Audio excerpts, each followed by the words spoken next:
My name's David Houston. I'm a third-generation small business owner with offices here in Shawnee, Kansas, a suburb of Kansas City, Des Moines, and Omaha.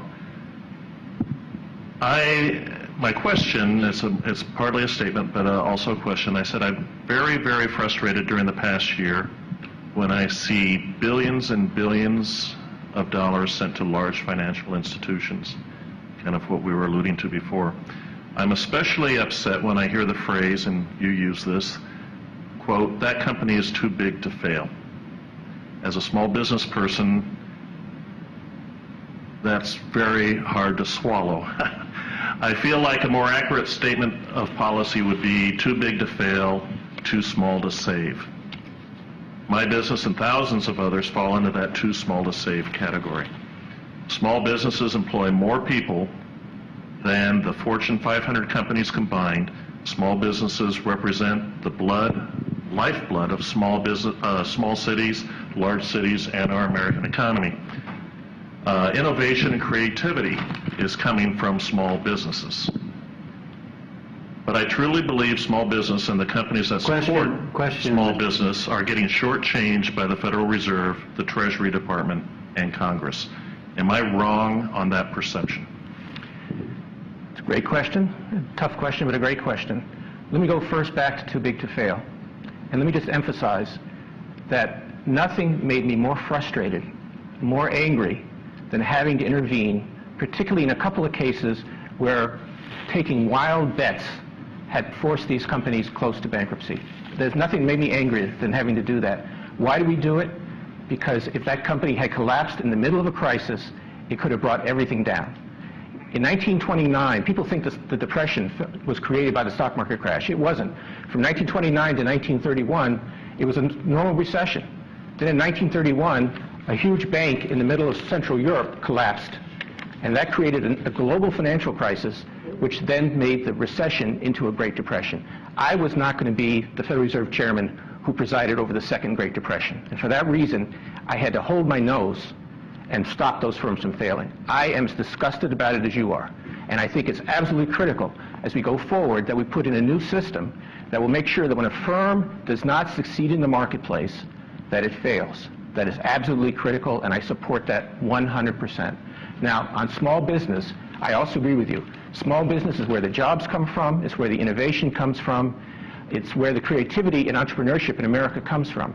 Every big company was once a small company, and so we really have to preserve and protect and strengthen small business.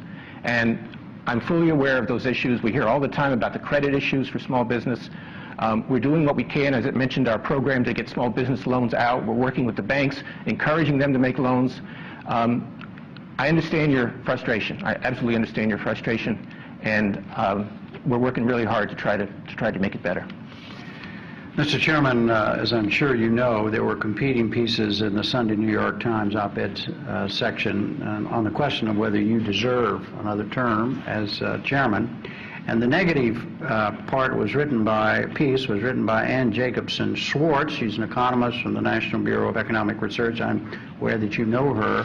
But let me just read you what she said, which relates to this particular question that we're talking about here, is the storm and how the Fed reacted. Quote, "The Fed delivered plenty of rhetoric about the importance of transparency, yet failed to articulate its own goals.